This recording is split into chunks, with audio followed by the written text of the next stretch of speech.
Welcome back to Practical Job Search with James. Today, I want to talk to you about how to include a highlight section on your resume.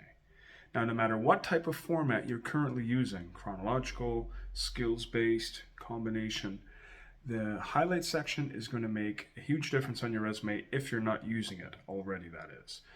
What is a highlight section? How do you use it? Where does it go? Let me explain. The highlight section usually goes on your resume just below where you have the career profile. So essentially you'll have your contact information, your name, phone number, email, right? Right below that you have your career profile section, which talks about who you are as a professional and what type of skills you're experienced in that you're bringing to that company. And then right below that, I recommend a table of a highlight section, usually consisting of anywhere from 4 to 6 bullet points of your best skills, attributes, experiences, the best things you have to offer that position. Okay, now I say 4 to 6 is because if you make this a long list of things, well, that's no longer a highlight section. That's getting into more of an exhaustive list. Why is the highlight section important? The highlight section is important because you want that employer's attention to be caught ASAP, right? You don't want them to have to go looking for those important skills.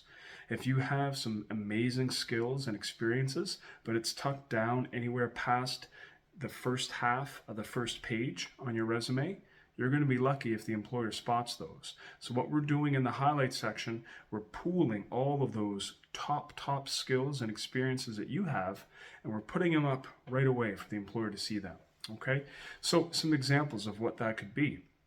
If you have, a good amount of experience in a field of employment, you might say experienced in this and experienced in blank field for over 10 years or something like that, right? You're hitting them right away with, oh, okay, I see here that James has 10 years experience in this field. What else does he have, right? Another example could be, if you need a certain piece of education or a course or even a driver's license, if those are key components of what's required for a job, throw those pieces in your highlight section. Don't leave them wondering. Help them check those big boxes off first, right? The recruiters might be looking at resumes and applicants who have applied, and they might be thinking, okay, I'm looking for people with this piece of education and this piece of, and this certification, and if they don't have both of those, then I'm not interested in moving them further.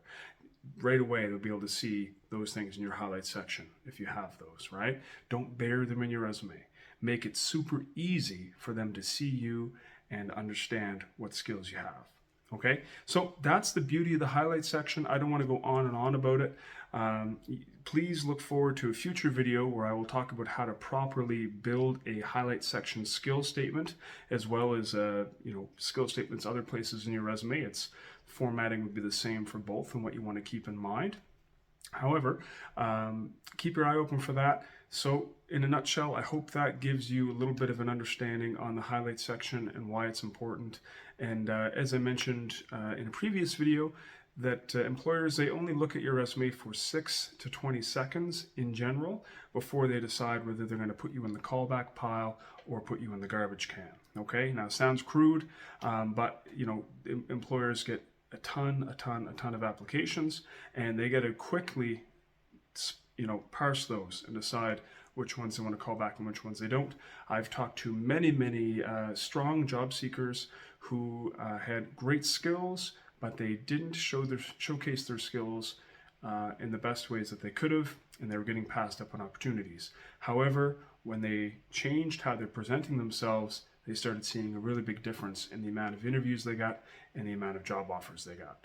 Thank you so much for watching. Please do remember, one yes can change everything. Don't give up, keep going, and build that self-care into your job search routine. That's going to sustain you to keep going until you find that job search success that you're looking for. Have a great one, everybody.